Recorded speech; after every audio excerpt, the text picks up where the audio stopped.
Hello and good morning everyone. I welcome you all Eduverse News Analysis. Today is 27th April 2023 and we are going to discuss important news and articles from The Hindu newspaper. So let's see what important news we got to discuss. Before starting the video, for PDF join Telegram channel Eduverse News Analysis. Link आपको description box में provided है. Make sure video को last तक देखें so that सारी important news आपके यहाँ पर कवर हो. तो चलिए स्टार्ट करते हैं और देखते हैं आज हमें क्या क्या डिस्कस करना है. नाउ फर्स्ट आर्टिकल इज आप सभी को पता है यहाँ पर कि क्या हुआ है कि दंतेवाड़ा डिस्ट्रिक्ट में यहाँ पर अटैक किया गया है. नक्सलाइट जो थे, माओइस्ट जिसको हम कहते हैं, और नक्सलाइट्स ने यहाँ पे अटैक किया जिसके कारण यहाँ पे हमारे जो 10 जवान हैं, 10 जवान की यहाँ पे क्या हो चुकी है, डेथ हो चुकी है. 10 जवान थे, वो एक मिनी बस में जा रहे थे और जो ड्राइवर भी साथ में थे. तो यहाँ पर क्या किया गया है, IED के यूज करके, इम्प्रोवाइज्ड एक्सप्लोजिव डिवाइस का यूज करके यहाँ पे अटैक किया गया जिसके कारण यहाँ पे हमारे 10 जवान और एक जो ड्राइवर थे उसकी यहाँ पे क्या हो चुकी है, डेथ हो चुकी है. ओके, अभी किस रीजन में हुआ, आप पहले मैप देखिए, आपको यहाँ पे ज्यादा क्लियर होगा. छत्तीसगढ़ का ये मैप है, छत्तीसगढ़ का ये रीजन है. आप यहाँ पर देखेंगे रायपुर, ये आपका हो जाता है क्या, छत्तीसगढ़ का कैपिटल. उससे आप यहाँ साउथ साइड में आएंगे तो यहाँ पर क्या आ जाता है, सुकमा डिस्ट्रिक्ट आ जाता है, यहाँ पे दंतेवाड़ा डिस्ट्रिक्ट आ जाता है और यहाँ पे बस्तर डिस्ट्रिक्ट आ जाता है.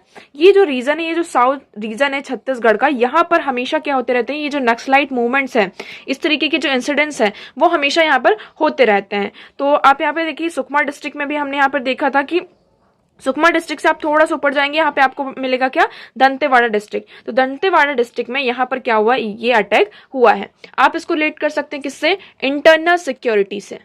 ओके, अब हम सिक्योरिटी की जब बात आती है कि दो तरीके की सिक्योरिटी आपकी हो सकती है. पहली एक होती है एक्सटर्नल सिक्योरिटी, दूसरी होती है हमारी इंटरनल सिक्योरिटी.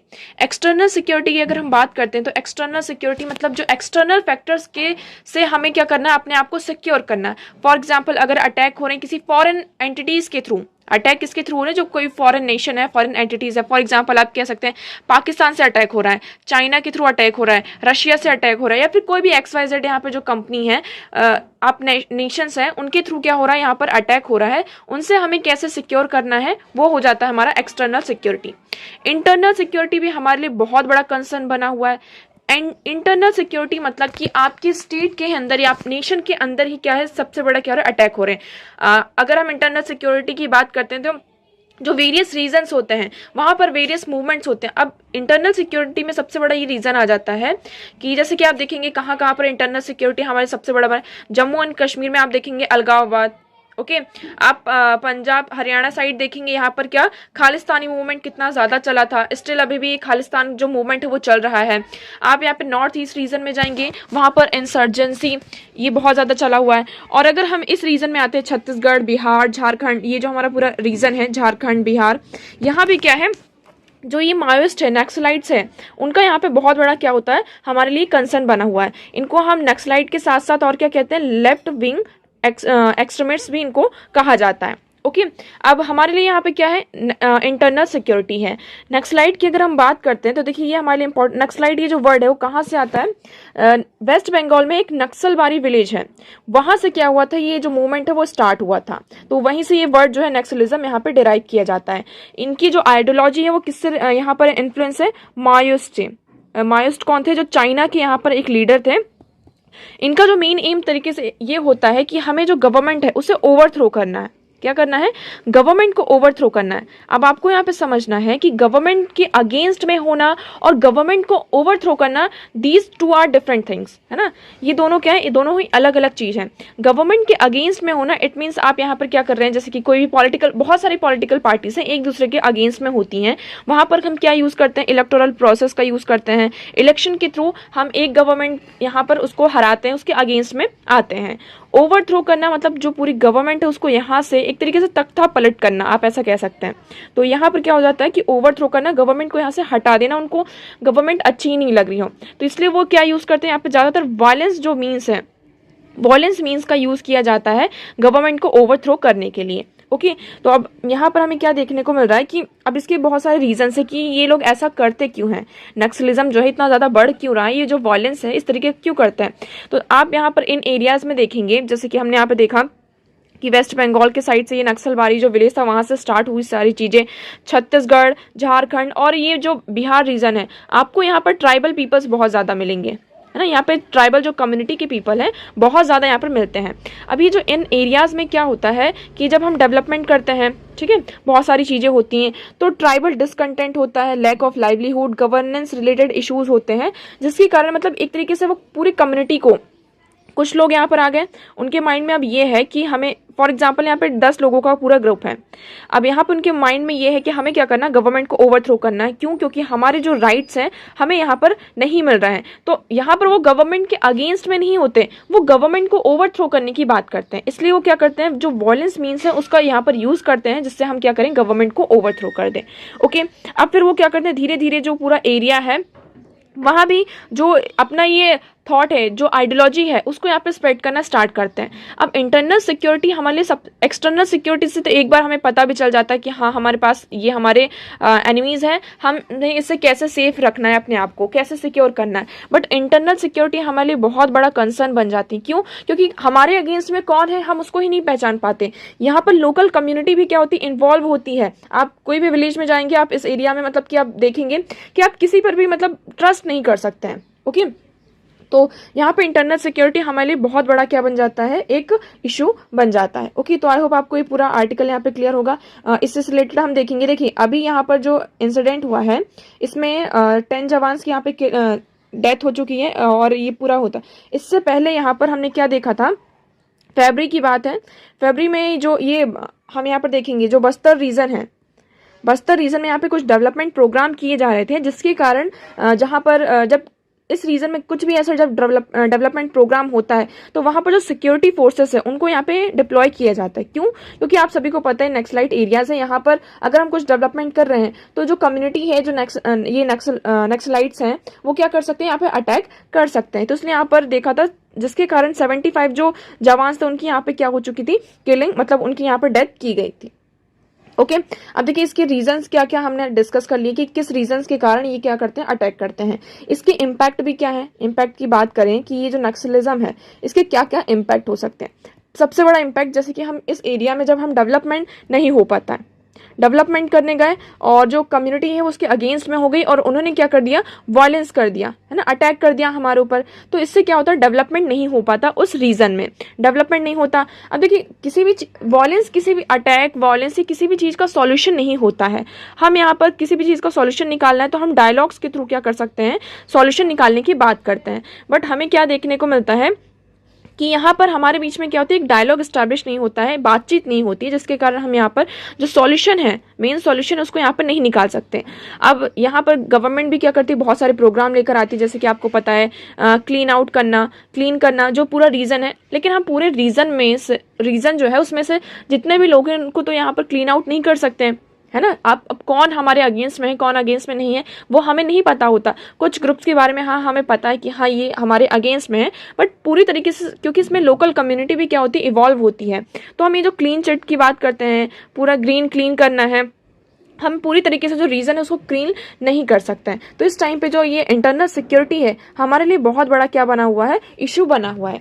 अब इसको हम कैसे सॉल्व कर सकते हैं, इसका बस एक ही आप ऐसा कह सकते हैं सॉल्यूशन है हमारे पास, डायलॉग। डायलॉग को स्टैब्लिश करके हम डायलॉग्स बातचीत करके जो चीज़ें हैं उसको यहाँ पे सॉल्व किया जा सकता है।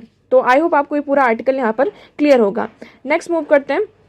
Now next article is despite courts stay OTT platform face pressure on content. अब OTT प्लेटफॉर्म्स क्या है, पहले हम इसके बारे में जानते हैं। OTT प्लेटफॉर्म जैसे कि over the top streaming service, क्या है, over the top streaming service. ये मतलब कि आप यहाँ पर नेटफ्लिक्स का यूज़ करते हैं, नेटफ्लिक्स, अमेजन प्राइम वीडियोस, ये सारी चीज़ें हैं, तो इन्हें हम कहते हैं OTT platforms, over the top. अब इसमें जो कंटेंट्स इसमें दिखाए जाते हैं तो उस पर हमें क्या करना, मतलब कि जो इंफॉर्मेशन टेक्नोलॉजी रूल 2021 है, इसके जो कुछ रूल्स हैं जिसके कारण इनको यहाँ पर प्रेशर फेस करना पड़ रहा है।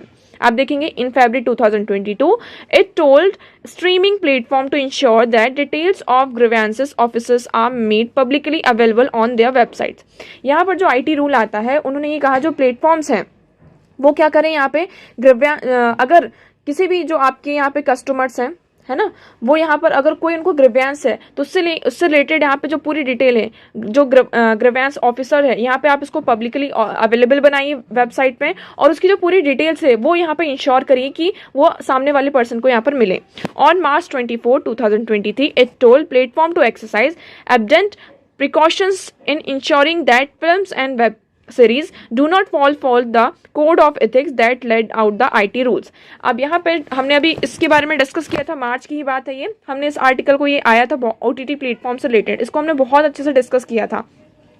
अब यहाँ पर क्या हुआ है, जो IT रूल में कोड ऑफ एथिक्स है, कोड ऑफ एथिक्स हमने यहाँ पर देखा था कि जो Amazon प्राइम वीडियोस हैं और नेटफ्लिक्स में ये जो कंटेंट शो किया जाता है, तो इसमें हमने बात की थी कि यहाँ पर पहले क्या कर सकें, जैसे कि बच्चों से रिलेटेड जो चिल्ड्रन है वो प्लेटफॉर्म किस तरीके से होने चाहिए, वहाँ पर किस तरीके का जो कंटेंट है वो शो किया जा रहा है, वहाँ पर जो पेरेंट्स हैं उनके यहाँ पर क्या हो, कंसेंट हो, है ना, ताकि हम वो जो कंटेंट है उसको यहाँ पे क्या कर सकें, उसका एक्सेस हमें मिल सके। तो यहाँ पे कुछ प्रिकॉशंस भी इंश्योर करने की बात की गई कि जो OTT प्लेटफॉर्म है खुद से ही क्या करें, खुद को रेगुलेट करें, और जो कोड ऑफ एथिक्स है IT रूल्स में उसको यहाँ पर मतलब उसका जो फॉल आउट उसमें ना हो। ओके, तो आई होप आपको ये पूरा आर्टिकल क्लियर होगा। तो उसमें यही कहा जा रहा है, कोर्ट ने भी इसमें कुछ स्टेज लगाया था, बट यहाँ पे OTT प्लेटफॉर्म जो है स्टिल यहाँ पे जो कंटेंट रिलेटेड जो इश्यूज है उसमें यहाँ पर प्रेशर को फील कर रहे हैं। नेक्स्ट मूव करते हैं। Now next article is promising bill. अब ये प्रॉमिसिंग बिल, राजस्थान एक बिल लेकर आए गिग वर्कर्स के लिए। अब गिग वर्कर्स क्या होते हैं, देखिए गिग वर्कर्स आज के टाइम पे हमारी इकोनॉमी के लिए, इसको हम गिग इकोनॉमी भी कहते हैं। क्या कहते हैं, गिग इकोनॉमी। अब ये हमारे लिए एट प्रेजेंट टाइम में बहुत ज़्यादा इंपॉर्टेंट हो जाता है। गिग इकोनॉमी जब से डिजिटलाइजेशन मतलब कि स्मार्टफोन का यहाँ पर रेवोल्यूशन हुआ है, तो हमें यहाँ पे क्या देखने को मिल रहा है कि with an estimated 8 million people employed in the industry built on the back of smartphone revolution, gig works has become a major source of job for youth in India। यहाँ पे जब से स्मार्टफोन का रेवोल्यूशन हुआ है तब से हमें क्या देखने को मिला कि 8 मिलियन पीपल जो हैं इस इंडस्ट्री में, स्मार्टफोन रेवोल्यूशन के कारण जो यहाँ पे डिजिटलाइजेशन के थ्रू यहाँ पे जो एक न्यू इंडस्ट्री बनी है उसमें 8 मिलियन पीपल से ज़्यादा जो हमारे यूथ है वो क्या है, इसमें एम्प्लॉयड है। इसलिए जो गिग वर्कर्स है वो हमारे लिए बहुत ज़्यादा इंपॉर्टेंट हो जाते हैं। गिग वर्कर्स का आप एग्जांपल ले सकते हैं, जैसे कि स्विगी हो गया, जोमेटो हो गए, जो हमारी ये डिलीवरी बॉयज़ होते हैं, ये है ना, तो ये क्या होते हैं, इन्हीं को हम क्या कहते हैं, गिग वर्कर्स कहते हैं। अब देखिए इनके साथ इशू क्या आ रहे हैं, इशू की सबसे पहले अगर बात करते हैं तो गिग वर्कर्स को जो वर्कर्स हैं, जो एम्प्लॉयज़ हैं, उनका जो एक डेफिनेशन है उसमें यहाँ पे इनको इंक्लूड नहीं किया गया है। ओके, आप यहाँ पर देखेंगे, it goes without saying that in a country where informal labour and unemployment have defined in nature job market है last decade, the gig economy has been beneficial outlet of employment. जहाँ देखिए India की अगर हम बात करते हैं तो हमारे पास कितना ज़्यादा अनएम्प्लॉयमेंट है, नेचर ऑफ जो जॉब है, बहुत इनफॉर्मल जो लेबर्स है उनकी यहाँ पर कमी है। बट जब से ये गिग इकॉनमी आई है, ये जो स्मार्टफोन रेवोल्यूशन हुआ है, इसके बहुत ज़्यादा हमें क्या देखने को मिल रहा है, बेनिफिट्स देखने को मिल रहे हैं, है ना। जैसे कि पहले माइग्रेंट वर्कर्स थे, बहुत ज़्यादा स्पेशली जो माइग्रेंट वर्कर्स, इनको यहाँ पे बहुत ज़्यादा यहाँ पे चीज़ों को, फाइनेंशियल जो एक्सेस है, ये सारी चीज़ें मिल रही हैं। अब गिग वर्कर्स के बारे में अगर हम बात करते हैं तो इनके साथ प्रॉब्लम्स क्या क्या है उसको पहले हम देखते हैं। सबसे पहले ये वर्कर्स की जो एक कैटेगरी होती है उसमें इनको इन्वॉल्व नहीं किया जाता। जब उसको इनको इन्वॉल्व नहीं किया जाता, जो वर्कर्स के यहाँ पर राइट्स होते हैं और जो बेनिफिट्स होते हैं इनको मिलने चाहिए वो यहाँ पर नहीं मिलते हैं। ओके, अब यहाँ पर क्या है, हमारे यहाँ इंडिया की अगर हम बात करते हैं तो हमारे यहाँ क्या है, चीप लेबर है, और चीप लेबर होने के कारण यहाँ पर हम देखते हैं बहुत सारे जो लोग हैं, जो डिजिटल प्लेटफॉर्म है, यहाँ पर भी क्या हो चुका है, कॉम्पिटिशन बहुत ज़्यादा बढ़ गया है ना। प्लेटफॉर्म इंश्योर हुआ तो देखिए स्विगी है, जोमेटो है, आपको कितने सारे यहाँ पे प्लेटफॉर्म्स मिल जाएंगे जहाँ पर अब क्या है, धीरे धीरे जो कंपटीशन है वो बढ़ रहा है। अब चीप लेबर है, बहुत ज़्यादा यहाँ पर लोग आ चुके हैं, इस चीज़ में क्या होगा, इन्वॉल्व हो गए हैं, तो इनका जो एक सिग्निफिकेंट रिलेटिव पे होना चाहिए, जो वेज होना चाहिए, वो क्या हो रहा है, धीरे धीरे डिक्लाइन हो रहा है। मतलब इनसे काम ज़्यादा लिया जा रहा है और उनको जो मतलब बेनिफिट मिलना चाहिए, जो इंसेंटिव्स मिलने चाहिए, जो फाइनेंशियल असिस्ट मिलना चाहिए, जो पेमेंट होनी चाहिए, वो नहीं मिल पा रही है। ओके, तो यहाँ पर ये देखेंगे कि क्या कहा जा रहा है कि the availability of cheap labour force have led to lowering the incentives for gig workers even as their workload and uncertainty of work hour has increased significantly relative to pay। अब आप देखते हैं कि आपका जब मन होता है, चाहे रात के 12 बजे आपका कुछ खाने का मन हो रहा है तो आप जोमेटो से यहाँ पे ऑर्डर कर देते हैं और आपके पास यहाँ पे डिलीवरी बॉय आपका जो ऑर्डर है वो लेकर सामने आ जाता है। तो यहाँ पर ना तो टाइम डिसाइडेड है कि कब कैसे काम करना है, कब काम नहीं करना है, सारी चीजें हैं। यहाँ पर बहुत ज्यादा वर्कलोड भी होता है, उसके अकॉर्डिंग यहाँ पर जो इंसेंटिव गिग वर्कर्स को मिलना चाहिए वो नहीं मिलता है। ओके, इन्हें यहाँ पर जो वर्कर्स की जो कैटेगरी है उसमें भी रिकॉग्नाइज नहीं किया जाता है। एक जो सोशल सिक्योरिटी प्रोवाइड करना चाहिए उन्हें, है ना, जो एक वर्कर्स को यहाँ पे सोशल सिक्योरिटी मिलती है, वो सोशल सिक्योरिटी यहाँ पे गिग वर्कर्स को नहीं मिलती है। और ये जो कंडीशन है वर्कर्स की, वो भी क्या हो रही, धीरे धीरे बढ़ती जा रही। इसी के चलते यहाँ पर अगर हम बात करते हैं तो राजस्थान में एक बिल लेकर, राजस्थान की जो गवर्नमेंट है वो एक बिल लेकर आई है गिग वर्कर्स के लिए। कौन सा बिल है? Platform based gig workers registration and welfare bill 2023। अब इसमें यहाँ पर क्या है, ये वेलफेयर बोर्ड स्टैब्लिश किया जाएगा। इसमें कहा कि हम क्या करेंगे, एक वेलफेयर बोर्ड को स्टैब्लिश करेंगे जिसमें यहाँ पर जो गिग वर्कर्स के जो ग्रीवेंसेस है उसकी यहाँ पर हियरिंग होगी और स्पेसिफिक पॉलिसीज लेकर आएंगे जिसमें जो बेनिफिट्स हैं, मतलब कि उनको मिलने चाहिए गिग वर्कर्स को, उनको यहाँ पे क्या किया जाएगा, स्पेसिफाई किया जाएगा। ओके, अगर हम यूनियन गवर्नमेंट की बात करते हैं कि हमारी पार्लियामेंट ने, सेंटर ने क्या किया है, तो यहाँ पर 4 कोड्स हैं। Social security 1 of 4 labour codes को यहाँ पर क्या किया गया है, ये कोड को पास किया गया है जिसमें कि क्या अलाउ किया गया, allow for some social security for the gig workers. यहाँ पर कुछ सोशल सिक्योरिटी जो गिग वर्कर्स के लिए उसको अलाउ किया गया है कि किस तरीके से हमें उनका स्कीम का अलाउ किया गया। बट ये जो स्कीम लेकर आएगी है ना, जो कोड ऑफ सोशल सिक्योरिटी है, ये जो स्कीम लेकर आई गई, ये सिक्योरिटी कोड्स लेकर आएगा, ये सिर्फ अभी पेपर में ही है। इसको ग्राउंड लेवल पर क्या किया गया है, इम्प्लीमेंट, इसका जो इम्प्लीमेंटेशन है वो अभी तक नहीं हुआ है। इसलिए जो एक तरीके से ये कहा जा रहा है कि यहाँ पर जो गिग वर्कर्स के वेलफेयर के लिए हमें जो मेजर्स लेने चाहिए उसका सही यूटिलाइज अभी तक नहीं हुआ है। ओके, तो आई होप आपको ये पूरा आर्टिकल क्लियर होगा। नेक्स्ट मूव करते हैं। Now next article is the challenge of reviving a sense of fraternity. अब यहाँ पे फ्रेटर्निटी की बात की गई है। ये आर्टिकल किसके थ्रू लिखा गया है, हमारे जो फॉर्मर वाइस प्रेसिडेंट थे इंडिया के, हामिद अंसारी जी, उनके थ्रू यहाँ पर ये आर्टिकल को लिखा गया है। अब इसमें फ्रेटर्निटी की बात करते हैं कि जो फ्रेटर्निटी का जो आइडिया है ये कहाँ से आया। आप सभी को पता है कि आपका जो फ्रेंच रेवोल्यूशन हुआ था उससे यहाँ पे 3 कॉन्सेप्ट निकल कर आए थे, उसी में से क्या है, हमारा एक फ्रेटर्निटी है।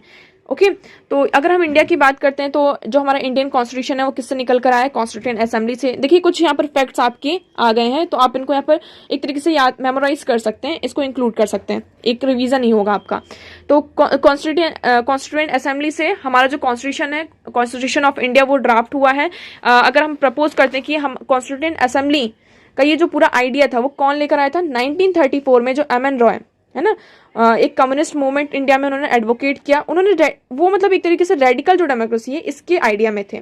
उसके बाद हमने धीरे धीरे क्या देखा कि 1935 में जो इंडियन नेशनल कांग्रेस है उन्होंने ऑफिशियली यहाँ पे अडॉप्ट किया लखनऊ सेशन में, है ना, जो डिमांड थी कॉन्स्टिट्यूएंट असेंबली की कि हम अपना जो कॉन्स्टिट्यूशन है वो खुद ही यहाँ पर बनाएंगे। इसके चलते जो जवाहरलाल नेहरू हमारे फॉर्मर प्राइम मिनिस्टर थे, उन्होंने भी क्या किया, जो ऑब्जेक्टिव जो रेजोल्यूशन है उसको यहाँ पर ड्राफ्ट किया। उसके बाद यहाँ पर जो हमारे कॉन्स्टिट्यूएंट असेंबली ने यहाँ पे आइडियाज को शो किया कि जो हमारा कॉन्स्टिट्यूशन होगा वो क्या होगा। और इस आइडिया में सबसे बड़ा जो हमारा आइडिया था वो क्या था, फ्रेटर्निटी। अब ये जो कॉन्सेप्ट है फ्रेटर्निटी वो धीरे धीरे हम क्या होता हुआ नजर आ रहा है, रिप्ट होता हुआ नजर आ रहा है। मतलब कि एक तरीके से जो फ्रेटर्निटी है वो होनी चाहिए, वो क्या हो रही, धीरे धीरे मतलब क्या हो रही, अलग हो रही, रिप्ट हो रही है। तो हम यहाँ पर देखेंगे नवंबर 25, 1949 doctor B.R. Ambedkar drew attention to lacuna in the draft. The second thing we are wanting is to recognition of the principle of fraternity. यहाँ पर 1949 में डॉक्टर B.R. अम्बेडकर ने अपना जो एक अटेंशन है कि ड्राफ्ट में क्या है, थोड़ा सा लैक्यूना है, मतलब कमी है। क्या कमी है कि जो प्रिंसिपल ऑफ फ्रेटर्निटी है इसको यहाँ पर रिकॉग्नाइज नहीं किया गया है। फ्रेटर्निटी की अगर हम मीनिंग की बात करते हैं, what is fraternity, fraternity means sense of common brotherhood of all Indians. तो आप देखिए बहुत बड़ा कॉन्सेप्ट है। अगर हम फ्रेटर्निटी की बात करते हैं तो ये क्या, sense of common brotherhood of all Indians, if Indians being one people, it is the principle which gives unity and solidarity of social life, it is difficult thing to achieve. यहाँ पर जो फ्रेटर्निटी है इसको achieve करना बहुत ज्यादा difficult होता है। इसका मतलब क्या है, common brotherhood of all Indians, जितने भी इंडियंस है वो एक साथ जो भाईचारा है उसको बनाकर रखते हैं। अगर हमने इस प्रिंसिपल को यहाँ पर अचीव कर लिया तो यहाँ पर हम क्या कर सकते हैं, it gives unity and solidarity to social life. ये क्या करेगा, सोसाइटी में सोशल जो हमारी लाइफ है उसमें यूनिटी और सॉलिडरिटी को, ये जो प्रिंसिपल है उसको यहाँ पर हमें यहाँ पे प्रोवाइड करेगा। इसमें अगर हम फ्रेटर्निटी की बात करते हैं, अब देखिए फ्रेटर्निटी को अगर हमें अचीव करना है तो उससे पहले हमें क्या अचीव करना होगा, जो इक्वालिटी और लिबर्टी का कॉन्सेप्ट है, ये इनको हम यहाँ पर अलग नहीं कर सकते। जब तक आपकी सोसाइटी में, जब तक हमारे नेशन में, हमारी कंट्री में इक्वालिटी और लिबर्टी नहीं होगी, तब तक ये जो फ्रेटर्निटी है इसको हम अचीव नहीं कर सकते हैं। ओके, तो देखिए idea of fraternity is closely linked to the social solidarity which is impossible to accomplish without public empathy. जब तक पब्लिक एम्पैथी नहीं होगी, पब्लिक पूरी एक साथ नहीं आएगी, तब तक ये जो आइडिया है उसको हम यहाँ पर, ये जो प्रिंसिपल है उसको हम यहाँ पर अचीव नहीं कर सकते। अब देखिए इसमें ये सारी चीजें बताई गई हैं कि कैसा क्या हुआ है। If we want to use democracy as a legal constitution and formal device, I submit we shall fail, the country should understand the moral, the spiritual and the mystic implementation in the world democracy। अब अगर हम democracy की बात करते हैं, हमारा जो preamble है उसमें भी क्या है, जो हमारे ये प्रिंसिपल्स हैं, लिबर्टी, इक्वालिटी, जस्टिस, फ्रेटर्निटी को यहाँ पर ऐड किया गया है हमारे प्रिंसिपल में। अब इससे यहाँ पर क्या निकल कर आता है कि दो चीजें निकल कर आती हैं। हमारा प्रीएम्बल की अगर हम बात करते हैं, जो ये वर्ड्स हैं यहाँ पर क्या डिनोट करते हैं, एक मॉरल कॉन्सेप्ट आ जाता है आपका, मॉरल इम्प्लीकेशन। दूसरा आ जाता है कि आपका स्पिरिचुअल कॉन्सेप्ट। ठीक है, तो दो चीजें हमारे ये डेमोक्रेसी में आ जाती हैं। अगर हम बात करते हैं हमारे आर्टिकल जो 51A है, उसमें भी यहाँ पे जो फंडामेंटल ड्यूटीज हैं, उसमें यहाँ पे 42nd अमेंडमेंट हुआ था 1977 में, इसमें ऐड किया गया था कि और 86th अमेंडमेंट 2010 में इसमें भी ऐड किया गया था क्या, कि it is the duty of every citizen to promote harmony and the spirit of common brotherhood amongst all the people of India। कि हमें क्या करना है, हार्मनी और जो स्पिरिट ऑफ कॉमन ब्रदरहुड है उसको यहाँ पे क्या करना है, प्रमोट करना है। ओके, अब यहाँ पर कॉमन ब्रदरहुड की बात करें, जो हमारा एक कॉमन इमोशन होना चाहिए, पॉलिटिकल प्रिंसिपल जो है फ्रेटर्निटी का, उसको कॉपरेट करना है। अब इसमें नेक्स्ट बात करते हैं, धीरे धीरे देखिए क्या हो रहा है कि जो फ्रेटर्निटी है उसको हम अचीव क्यों नहीं कर पा रहे हैं। इंडिया में आपको पता है बहुत ज़्यादा डाइवर्सिटी है, आप अगर कहीं भी चले जाएं, हमारी सोसाइटी में क्या है, इनइक्वालिटीज़ है। जैसे कि आप देख सकते हैं कास्ट सिस्टम कितना ज़्यादा हो जाता है, कास्ट सिस्टम इंडिया में सबसे ज़्यादा बड़ा हुआ, कास्ट रेसिज्म हो गया। फिर क्या आ जाता है आपका, रीजनलिज्म यहाँ पर आ जाता है। फिर यहाँ पे इतने ग्रुप्स आ जाते हैं, इतनी सिटी जो आ जाती, जिसके कारण क्या होता है कि हम यहाँ पे यूनाइट नहीं हो पा रहे। सोसाइटी में क्या है, इनइक्वालिटी यहाँ पे बहुत ज़्यादा फैली हुई है, जिसके कारण यहाँ पर हमें क्या देखने को मिल रहा है, there must not be glaring inequality in society, there must also be an opposition and equality in law as well as equal protection of law, administration, observation of constitutional morality, there must no tyranny of the majority over the minority। तो ये तो कुछ principles की बात की गई कि हमारी सोसाइटी में, मतलब कि एक कॉन्स्टिट्यूशन में हमारे कौन कौन से प्रिंसिपल हैं, कि सोसाइटी में इनइक्वालिटी नहीं होना चाहिए, इक्वालिटी इन लॉ होना चाहिए, equal protection of law, as administration, observance of constitutional morality होना चाहिए। यहाँ पर जो मेजोरिटी है उसका रूल होना चाहिए, बट मेजोरिटी के यहाँ पे टायरनी नहीं होना चाहिए, आर्बिट्रेटर ना बनकर रह जाए वो हमें। ठीक है, जो पब्लिक कंसाइंस है वो बहुत ज़्यादा एसेंशियल हो जाता है। ओके, जो रिलीजियस पर्सपेक्टिव, बट धीरे धीरे हमें क्या देखने को मिल रहा है कि जो एक राइटनेस ऑफ धर्मा और tinged as by his evolving religious perspective, यहाँ पर रिलीजियस पर्सन बहुत ज़्यादा हो रहे हैं। बट हमें क्या होना चाहिए, जिससे हम बात करते हैं कि सोसाइटी में इक्वालिटी होना चाहिए, बट अगर हम एक्चुअल ग्राउंड रियलिटी देखें तो हमारी सोसाइटी में क्या है, बहुत ज़्यादा इनइक्वालिटी है। आप देख सकते हैं कि emanating from the caste system, सबसे ज़्यादा इनइक्वालिटी कहाँ से आती है, आपकी कास्ट सिस्टम से। फिर यहाँ पे जो डेमोक्रेटिक अपोजिशन भी इस टाइम पर हमें क्या देखने को मिल रही है कि प्रोग्रेसली वो क्या हो रही है, धीरे धीरे डिक्लाइन हो रही। आपको पता है कि किस तरीके से जो हमारी अपोजिशन पार्टी है वो धीरे धीरे उसका जो कंट्रोल है, मतलब कि स्ट्रांगनेस होनी चाहिए, वो यहाँ पर नहीं है। Equality in law does not necessarily mean equal protection of law. Equality का मतलब यहाँ पर ये नहीं कि सबको आप क्या कर रहे हैं, इक्वल प्रोटेक्शन ऑफ लॉ मिल रहा है। And little regard is paid to constitutional morality.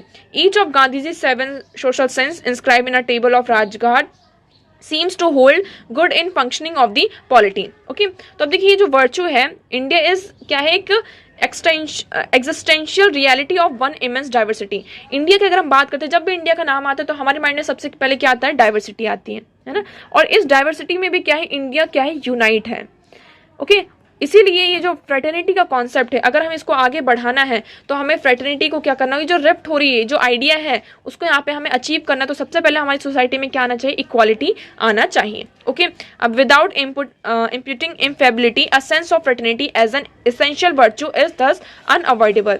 यहाँ पर हमें इम्प्यूट इनफेबिलिटी को लेकर आना होगा, तभी हम क्या कर सकते हैं, जो फ्रेटर्निटी है, ये जो हमारा वर्च्यू जिसको हम यहाँ पर अचीव करना चाहते हैं, तभी हम इसको आगे यहाँ पर आगे कर सकते हैं। ओके, हमारा जो आर्टिकल है, हमारा जो कॉन्स्टिट्यूशन है, article 51 clause A clause E, a duty of nationality to shape of the Paris hope with going beyond the consequences and non observance of other duties specified in this article. Okay, तो I hope आपको ये पूरा article यहाँ पर clear होगा fraternity से related. Next move करते हैं।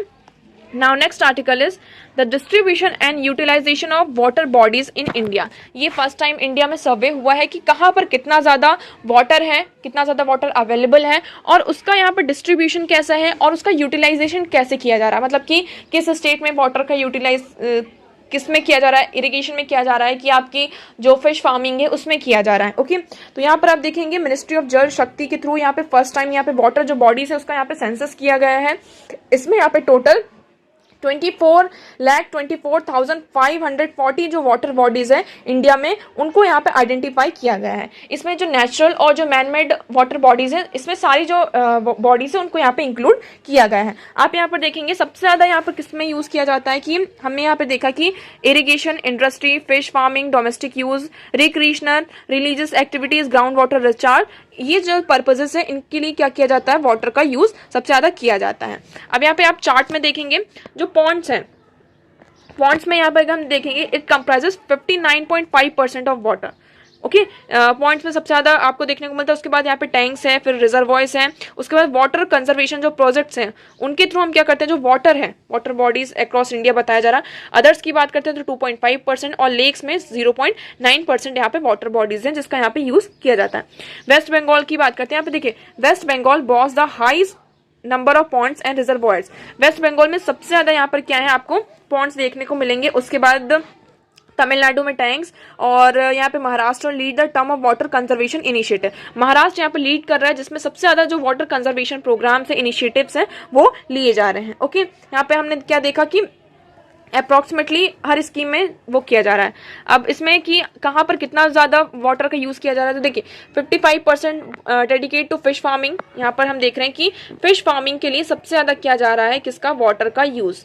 आप यहाँ पे देख सकते हैं अरुणाचल में, फिर सिक्किम में, त्रिपुरा में आप देख रहे हैं फिश फार्मिंग सबसे ज्यादा, तो फिश फार्मिंग में ही क्या किया जा रहा है, वाटर का यूज किया जा रहा है। फिर मणिपुर में, ओके, मिजोरम में, मेघालय, नागालैंड, आसाम, तो फिश फार्मिंग में कितना वाटर का यूज किया जा रहा है, 55.5%, मतलब कि मोर देन हाफ। 55 मतलब कि आपने 50 को क्रॉस कर लिया, तो सबसे ज्यादा अगर आपका 100% पूरे वाटर है उसमें से आप 55% जो है वो फिश फार्मिंग के लिए यूज कर रहे हैं। ओके, और 16.5% आप इरिगेशन में यूज करते हैं वाटर का, 12.1% ग्राउंड वाटर रिप्लेनिशमेंट के लिए, और 10.1% डोमेस्टिक जो पर्पज है, हमारी जो ड्रिंकिंग नीड्स हैं, ड्रिंकिंग वाटर नीड्स हैं और जो डोमेस्टिक नीड्स हैं उसमें यहाँ पे यूज किया जाता है। ओके, तो आई होप आपको ये पूरा आर्टिकल क्लियर होगा। इसमें यही बताएं, और जो वाटर बॉडीज के बारे में बात की जा रही कि more than 50% of the water bodies are use for fish farming in North East state of Arunachal Pradesh, Sikkim, Tripura, Mizoram, Meghalaya. तो देखिए यहाँ पर हमने क्या देखा, जो हमारा नॉर्थ ईस्ट रीजन है वहाँ पे सबसे ज्यादा वाटर का जो यूज किया जाता है वो किसके लिए यूज किया जाता है, फिश फार्मिंग के लिए यूज किया जाता है। आप फिर यहाँ पर देखेंगे हरियाणा, हिमाचल प्रदेश, महाराष्ट्र में ग्राउंड वाटर रिचार्ज बहुत ज्यादा होता है, ग्राउंड वाटर का यहाँ पे यूज किया जाता है। ओके, इरिगेशन में आप देखेंगे आंध्र प्रदेश में, कर्नाटका, तेलंगाना, केरल, तमिलनाडु में यहाँ पे सबसे ज्यादा किसका यूज किया जाता है, इरिगेशन पर्पस के लिए वाटर का यूज किया जाता है। झारखंड में भी आप देख सकते हैं मोर देन 50% से ज्यादा यहाँ पे इरिगेशन के लिए यूज किया जाता है। ओके, तो आई होप आपको ये पूरा आर्टिकल क्लियर होगा। तो आपके लिए यहाँ पे क्या इंपॉर्टेंट हो जाता है, क्यों, क्योंकि ये फर्स्ट टाइम यहाँ पे सेंसस हुआ है, किसके थ्रू, मिनिस्ट्री ऑफ जल शक्ति जो हमारी मिनिस्ट्री है उसके थ्रू यहाँ पे वाटर बॉडीज का क्या किया गया, सेंसस किया गया, जिसमें 24,550 जो वाटर बॉडीज है इंडिया में उनको आइडेंटिफाई यहाँ पर किया गया है। ओके, नेक्स्ट मूव करते हैं। Now next article is angry with reform delays, India calls UN system anachronistic. अब यहाँ पर क्या हुआ, देखिए जो यूएन है उसको यहाँ पर रिफॉर्म की बात कर रही है। रिफॉर्म मतलब कि आपके मतलब जो सिक्योरिटी काउंसिल है, यूएनएससी है, वहाँ पे आपके 5 परमानेंट मेंबर हैं, P5 मेंबर्स हैं। कौन कौन से, आप इसको यहाँ पे कमेंट सेक्शन में जरूर बताइएगा। अब यहाँ पे ये जो P5 मेंबर्स हैं इनको यहाँ पे वीटो पावर होती है ना, और अगर आप कोई भी रेजोल्यूशन लेकर आते हैं और अगर P5 मेंबर्स ने यहाँ पर किसी ने भी एक ने अपना वीटो यहाँ पे लगा दिया, तो वो जो पर्टिकुलर रेजोल्यूशन होता है वो यहाँ पर फर्दर आगे नहीं बढ़ता है। तो यहाँ पे बात की जा रही है क्या कि जो P5 मतलब कि जो UN है, UNSC है, यहाँ पर क्या करना होगा, रिफॉर्म करना होगा। और ये जो ड्राफ्ट है, क्योंकि एक तरीके से क्या मिल रहा है कि can we practise effective multilateralism by defending a charter that makes 5 nation more equal than others and provides to each of those 5 the power to ignore the collective will of the remaining 188 members state. अब यहाँ पे कहा जा रहा है कि जो P5 members हैं, ये एक तरीके से क्या कर रहे हैं, इफेक्टिव मल्टीलिज्म है, इसको यहाँ पर प्रैक्टिस कर रहे हैं। मतलब कि हमारे पास 196 मेंबर्स हैं टोटल, और अगर हम देखते हैं कि 188 जो मेंबर्स हैं, जस्ट एग्जांपल 188 जो मेंबर्स हैं, उनका यहाँ पे कलेक्टिव विल है किसी भी पर्टिकुलर चार्टर में लेकर, कोई भी पर्टिकुलर जो आप प्रोविजन लेकर आना चाहते हैं, कोई चार्टर लेकर आना चाहते हैं, उसमें 188 मेंबर जो है उसके एग्री में है ना, उनका यहाँ पे कलेक्टिव आप कह सकते हैं कि रिस्पॉन्स है। बट यहाँ पर क्या देखने को मिलता है, जो P5 मेंबर्स में से अगर किसी ने भी अपना एक वीटो लगा दिया, तो वो जो रेजोल्यूशन आता है, जो चार्टर आता है, वो यहाँ पर आगे फर्दर यहाँ पर नहीं बढ़ता है। तो मतलब उस चीज़ को क्या किया जा रहा है, P5 मेंबर्स का यहाँ पे पावर को क्या करते हैं, जो 188 मेंबर्स हैं उनका जो कलेक्टिव विजन है उसको यहाँ पर क्या किया जा रहा है, उसके अगेंस्ट में ये पूरा आ रहा है। ओके, तो अभी जो देखिए रिजोल्यूशन है कि हमें क्या करना है, जो इंटरनेशनल गवर्नमेंट नेगोशिएशन जो प्रोसेस है, ये पूरी कब 2008 से ये बिगिन हो चुकी थी कि हमें क्या करना है, UNSC में यहाँ पर चेंजेस करने हैं, इसमें रिफॉर्म करने हैं। आज से अगर हम देखते हैं, उसके बाद यहाँ पर टोटल 15 ईयर्स आज तक हो चुके हैं, बट यहाँ पर कोई भी जो एक स्टेप है उसको यहाँ पर नहीं लिया गया है। तो यहाँ पर हमें क्या देखने को मिलता है, in a speech at UNSC this week the Indian parliament representative called the UN Charter anachronistic, adding that it has failed handling the COVID-19 pandemic, Ukraine war, terrorism and climate change। तो यहाँ पर क्या कहा है कि UN Charter को क्या कहा, anachronistic कहा, और यहाँ पे ये भी कहा कि UN ने यहाँ पे जो COVID-19 पेंडेमिक है उसको फेल होने से, उसको हैंडल करने से यहाँ पे फेल हुआ है, यूक्रेन वॉर, टेररिज्म और जो क्लाइमेट चेंज है, तो ये जो UN है वो क्या है, इन सारी चीज़ों को हैंडल करने पे यहाँ पर फेल हो रहा है। और यहाँ पर रिफॉर्म की अगर बात की जा रही है, तो रिफॉर्म भी यहाँ पर क्या हो रहे हैं, नहीं हो रहे हैं। ओके, नेक्स्ट मूव करते हैं। Now next article is right to marry is not absolute, law regulate marriage, centre tells supreme court. यहाँ पर अब बात की जा रही है किसकी, राइट टू मैरी की। अब देखिए इसमें ये कहा है कि जो राइट टू मैरी है ये एब्सोल्यूट नहीं है। जो एक टर्म होता है कोई भी राइट हमारे पास यहाँ पे एब्सोल्यूट नहीं है। हमने यहाँ पे क्या करके रखा है, जो हमारा लॉ है वो प्रिस्क्राइब करता है कि किसकी कब शादी होनी चाहिए। अगर हम मैन की बात करते हैं तो 21 ईयर की जब एज हो जाती है तो उसमें यहाँ पे उनकी शादी होती है, और वेमेन यहाँ पे 18 जब वो एज को यहाँ पे अटेंड करती है तब यहाँ पे लॉ पूरा हमारे प्रिस्क्राइब करता है। और लॉ में क्या है, बाइगेमी है। Okay, bigamy is an offence. Here the law regulates the number of times you can marry. अब यहाँ पर लॉ जो भी है वो भी क्या करता है, रेगुलेट करता है। बाइगेमी क्या है, एक ऑफेंस है, मतलब कि आप डबल शादी नहीं कर सकते, कितनी शादी करना। तो ये जो पूरा एक तरीके से जो मैरिज है उसमें कितनी बार आप शादी कर सकते हैं, किससे शादी कर सकते हैं, किस एज में शादी कर सकते हैं। तो ये जो पूरा प्रोसेस है मैरिज का वो क्या है, तो देखिए जो राइट टू मैरी है वो एक तरीके से एब्सोल्यूट नहीं है। लॉ ने इसके ऊपर कुछ रेस्ट्रिक्शंस लगा रखे हैं, है ना, कि कब आपको शादी करना है, कितनी शादी करना है, कैसे शादी करना है, नहीं करना है।